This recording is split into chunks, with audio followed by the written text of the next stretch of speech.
Hello, this is Britt Caswell with another example video. In this video, I'm covering example number 1 from lesson 2-2 in the SavvasRealize Algebra 1 textbook. In this example, we are looking at a type of equation called the point-slope form of a linear equation. Now, the point-slope form is usually written in the form y minus y1 equals m times x minus x1. Alright, it came from the original slope equation, m equals y2 minus y1 over x2 minus x1. So if you see, they just multiplied the x2 minus x1 to the other side of the equation and produced this, the point-slope form. So in this point-slope form, the m is still your slope. Okay, so it is how much your graph rises or falls when you move to the side a certain number of units. We are also given a point. So where you see the x1 and the y1, those are usually numbers in this equation. And they are numbers that go with the coordinates of the point, x1, y1. So this equation's really nice in that you only need a point, and it doesn't have to be an intercept or anything like that. You just need any point, and then you can have the slope and you can create the equation of the line. So part B is asking, it says, why is it helpful to have the point-slope form in addition to slope-intercept form? So what we have to do is we have to look at what information is given to us. Okay, so I'm just going to write our two equations out again.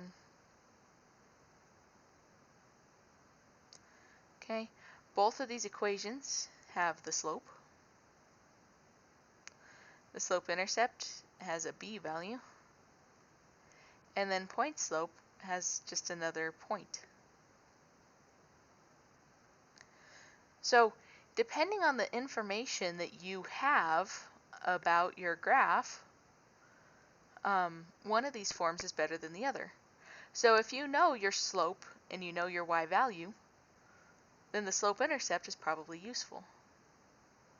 Okay, if you have the slope and just any point that's on the line, this one's probably easier to work with, okay, because it has all the given pieces of information that you need. So then this last one says to describe the steps that are needed to find the y-intercept of the graph using point-slope. Alright, so all that you need to do is step 1, you want to plug in the point and the slope. Okay, so the red values that are up here, the x1 and the y1, you need to have plugged in a point for it. Okay, and then you need to plug in a value here for the m.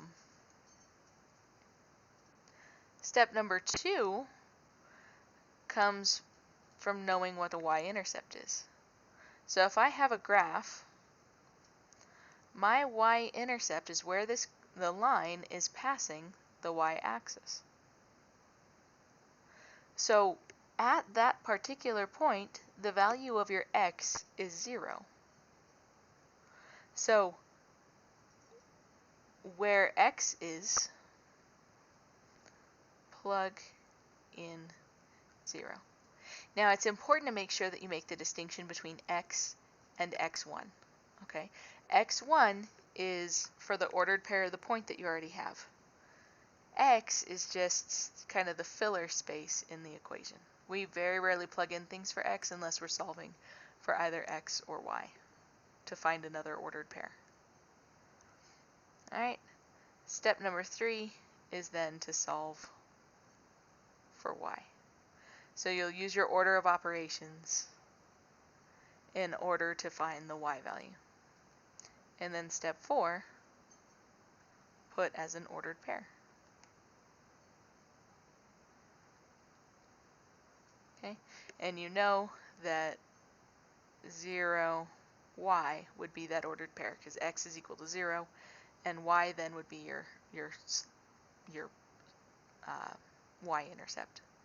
That's also your b value, right, if we were talking about slope-intercept form. Alrighty, so that's example 1. In the later examples, we'll get into a little more arithmetic for it. Until next time.